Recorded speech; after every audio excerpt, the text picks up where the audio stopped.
Hello friends, स्वागत है आपका आपके अपने यूट्यूब चैनल डिजी टेक्निकल क्लासेस में।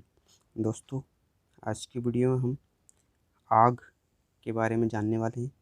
जो आग होती है वो किस कारण से लग सकती है और इसकी कौन कौन सी श्रेणियाँ आती है, इसको बुझाने के लिए किस प्रकार से उपाय करना चाहिए और इसके लिए कौन कौन सी सुरक्षा सावधानी रखना चाहिए।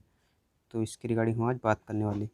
ये चैप्टर आपको पॉलिटेक्निक में अगर आप पीपीटी कर रहे हैं, आईटी कर रहे हैं या किसी भी टेक्निकल एग्ज़ाम की तैयारी कर रहे हैं तो उसके लिए ये वीडियो आपके लिए काफ़ी महत्वपूर्ण होने वाला है। और एक चीज़ मैं आपको बता दूं कि मैं आपको इसमें जो एलपी एंड टेक्नीशियन जो भी 1/18 रेलवे का जो एग्ज़ाम हुआ था उसमें आग से कुछ प्रश्न आए थे, तो वो आपको बताने वाला हूँ कि कौन सा प्रश्न इसमें आया था। तो उसके लिए आप पूरा वीडियो देखिए और समझिए, इस चैप्टर को समझिए। काफ़ी अच्छा क्वेश्चन है, हर टेक्निकल एग्ज़ाम में आपको इससे एक ना एक क्वेश्चन देखने को ज़रूर मिलेगा। इससे पहले बता दूँ, आप लोगों में से जो भी हमारे चैनल पर नए हैं तो प्लीज़ चैनल को सब्सक्राइब कर लीजिए और वीडियो अच्छी लगे तो वीडियो को लाइक करें, कमेंट्स करें और शेयर ज़रूर करें। तो आइए वीडियो को स्टार्ट करते हैं। आग आग सामान्यतः वायुमंडल में ऑक्सीजन और ईंधन के किसी भी स्रोत, मतलब जैसे वो लकड़ी है, पेट्रोल है या अन्य जो भी ईंधन के स्रोत है, उनके बीच की रासायनिक प्रतिक्रिया के द्वारा लगती है। प्रतिक्रिया हेतु ईंधन का पर्याप्त तापमान पर गर्म होना जरूरी है, जो इग्निशन टेम्परेचर कहलाता है। ईंधन ताप और ऑक्सीजन के मिश्रण से उत्पन्न होती है। आग जो होती है वो आपको वायुमंडल जो ऑक्सीजन होता है वो ताप प्लस ईंधन, इन तीनों के मिश्रण से आग उत्पन्न होती है। अगर इसमें से कोई भी एक, अगर आपके पास अगर ईंधन पर्याप्त मात्रा में नहीं हो, ताप नहीं हो या ऑक्सीजन की मात्रा आप अगर कम कर दो या नहीं हो तो आग नहीं लग पाएगी। तो आग सिर्फ इन तीनों कारण से लगती है। O2 ताप और ईंधन, इन तीनों के मिश्रण से आग लगती है। तो इनमें जो ईंधन का पर्याप्त तापमान पर गर्म होना होता है, तो इस प्रतिक्रिया जैसे कि आग में ईंधन होता है जो पर्याप्त तापमान पर गर्म होता है, तो इस तापमान को आपका इग्निशन टेम्परेचर कहते हैं। ठीक, तो आप समझ सकते हैं आग एक प्रकार की एक आपदा है। जो दुर्घटना इस प्रकार से घटित होती है कि आप ऑक्सीजन और ताप और ईंधन से इसमें आग लग सकती है। आगे है आग लगने के कारण। कारखानों में आग लगने के निम्न कारण हो सकते हैं। विद्युत के शॉर्ट सर्किट होने से, जो विद्युत होती है बिजली, उसमें शॉर्ट सर्किट मतलब कहीं पर आपका वायर खुला हुआ है तो वहाँ पर सर्किट हो जाता है, या फिर कहीं किसी बोर्ड वगैरह में सर्किट हो रहा है, आपकी प्लग वगैरह सही से लगी वहाँ पर सर्किट हो रहा है, इस प्रकार से। आगे है फिर आग्नेय पदार्थों के भंडारण के स्थान पर सुरक्षा नियमों का उल्लंघन करने पर। आग्नेय पदार्थों मतलब जो पदार्थ जो आग को जल्दी पकड़ सकते हैं, उनका जो भंडारण है।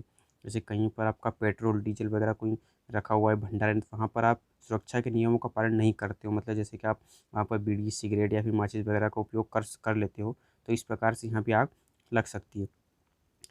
आगे है कि अधिक गति पर चलने वाले पार्ट्स को तेल नहीं पहुंचना। आपकी जो मशीन वगैरह चलती है बहुत ज़्यादा स्पीड पर चलती है, तो उनमें क्या होता है कि उनके जो पार्ट्स होते हैं अंदर, वहाँ पर तेल नहीं पहुंच पाता, तो वो पार्ट्स अत्यधिक गर्म होता है, वहाँ से फिर वो आग की थोड़ी सी चिंगारी टाइप में छोड़ता है। तो ये 3 कारण हो सकते हैं कारखानों में आग लगने के। आगे आती फिर आग की श्रेणियाँ। ये काफ़ी इंपॉर्टेंट है, इसको आप अच्छे से समझ लीजिए, याद रखिए। और बता दो कि आग की श्रेणियाँ, आग को 4 भागों में बांटा गया है।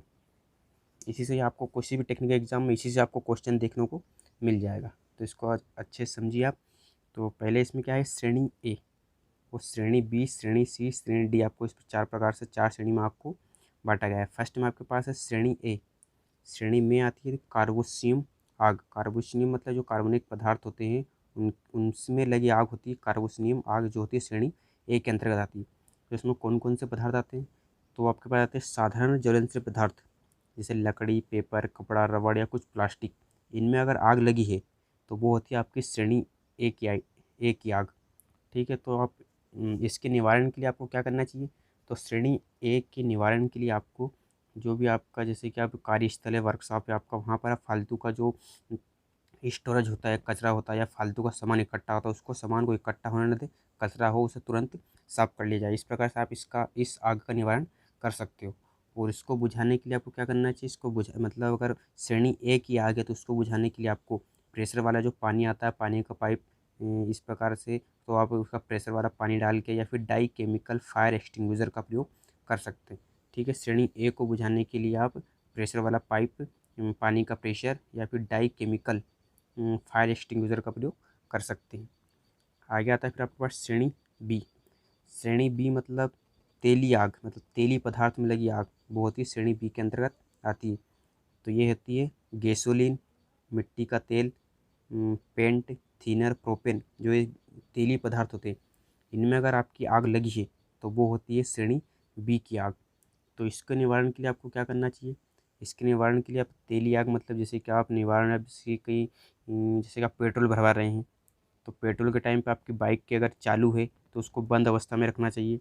अगर जब आपकी बाइक चालू है, मतलब आपकी बाइक चालू है और आप चालू के टाइम पर आप उसमें अगर पेट्रोल भरवा रहे हैं, तो इस प्रकार से तो ये आपकी सावधानी रखना चाहिए आपको।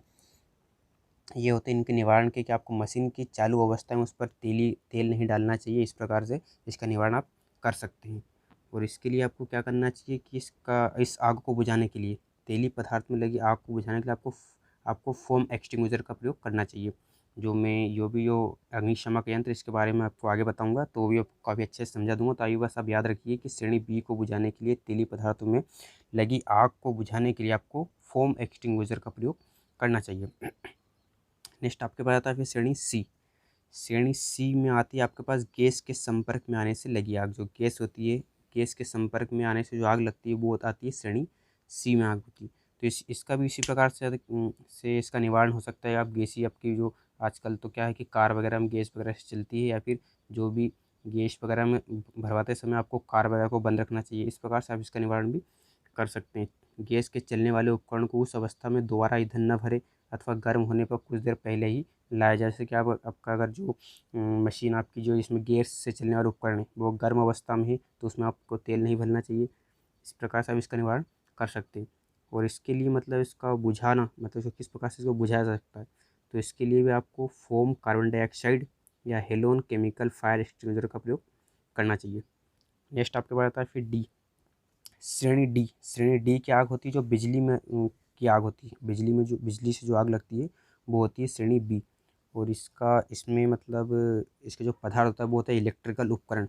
इलेक्ट्रिकल उपकरण में जो आग लगी होती है वो होती है श्रेणी बी। और ये आपको बता दूं कि ये क्वेश्चन है श्रेणी डी वाला, तो ये क्वेश्चन आपको एलपी और टेक्नीशियन में आया हुआ प्रश्न है। आपको सीधा सीधा प्रश्न यहाँ से यही पूछ के आया था।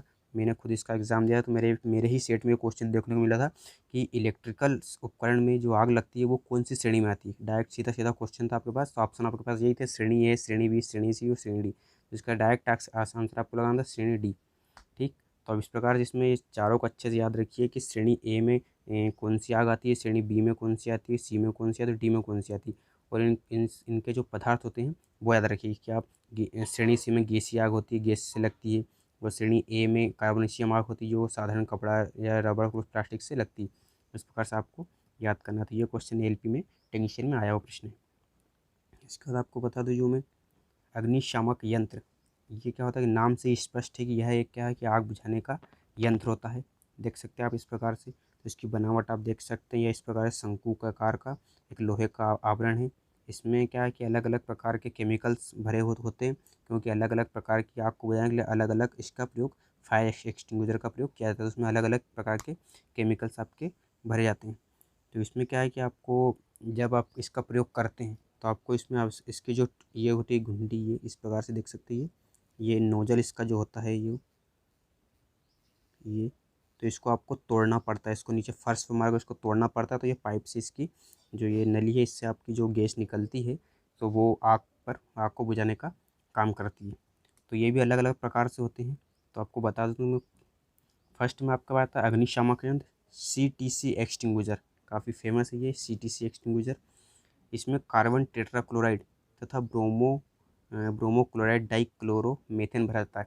इसमें अगर आप याद रखेंगे जो भी चीज़ है वो बस यही है कि जो एक्सटिंग्विशर का नाम और उसमें कौन से केमिकल्स भरे जाते हैं, इसमें आप बस ये याद रखिए, बाकी आपको कुछ याद करने की ज़रूरत नहीं है। तो जो आपके पास आता है CTC एक्सटिंग्विशर, इसमें कार्बन टेट्राक्लोराइड तथा bromo chloride die chloro methane भरा जाता है।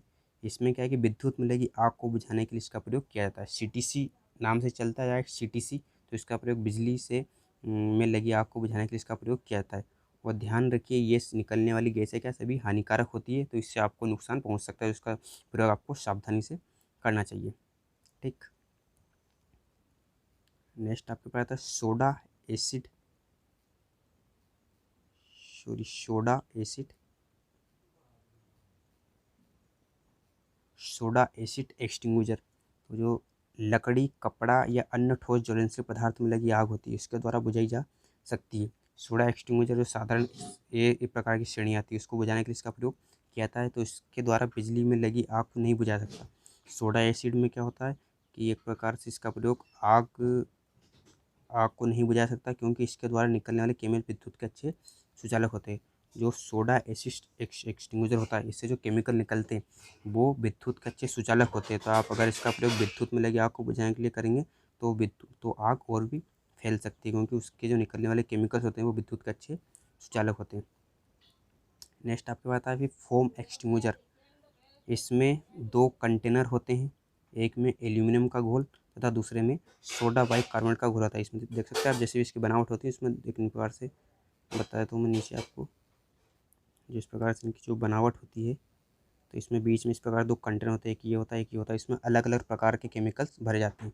तो जैसे कि एक में एल्यूमिनियम का घोल तथा दूसरे में सोडा बाइक, इसमें एल्यूमिनियम का भर दिया, इसमें सोडा बाइकार्बोनेट का घोल भर दिया। तो जैसे इसका उपयोग किया, तो यहाँ जो घुंडी जो लगी होती है उसको जब फर्श पे मारा जाता है तो ये वाली जो एक जो बोतल है तो वो फूट जाती है और दोनों के आपस में क्रिया करती है। तो उसके बाद यहाँ से जो आपकी जो निकलती है पाइप से, वो निकलता है, जो गैस निकलती है उसके द्वारा फोम निकलता है एक प्रकार से, जो आग पर फैल जाता है। तो आग बुझना, आपको जो ऑक्सीजन मिलना बंद हो जाती है, जिससे कि आग बंद हो जाती है। तो तेली पदार्थों तथा मोम में लगी आग को बुझाने के लिए इसका प्रयोग किया जाता है। ठीक, तेल में अगर आग लगी है तो आपको फोम एक्सटिंग्विशर का प्रयोग करना पड़ता है।